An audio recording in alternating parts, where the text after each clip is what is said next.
बलूचिस्तान के शहर दालबंदीन से हमारे नुमाइंदा मोहम्मद बख्श बलोच की रिपोर्ट के मुताबिक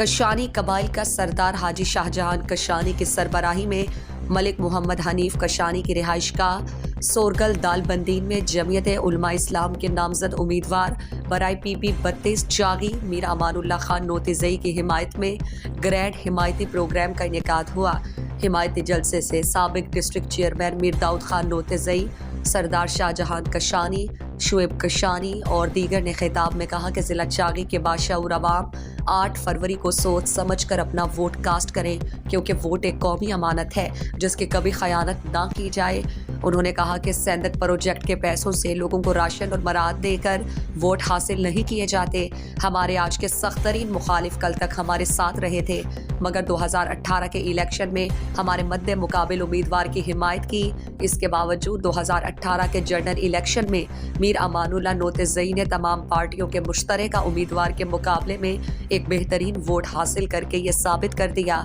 कि ज़िला चागी के अवाम में मीर अमानुल्लाह नोतिजई एक मकबूल रहनुमा है। उन्होंने कहा कि मीर एजाज खान संजरानी ने गुज़श्ता रोज़ किसी खिताब में कहा था कि मेरे मुखालिफ इलेक्शन कैंपेन ना चलाएं, हम पहले से जीत चुके हैं, मगर इसका फैसला 8 फरवरी को ज़िला चागी के अवाम करेंगे कि किसको वर्क करना चाहिए किसको नहीं। इंशाअल्लाह 8 फरवरी का दिन सखी मीर अमानुल्लाह खान नोतिजई की कामयाबी का दिन होगा और मुखालिफ करने वाले लोग वापस लंदन यात्रा पे चले जाएंगे।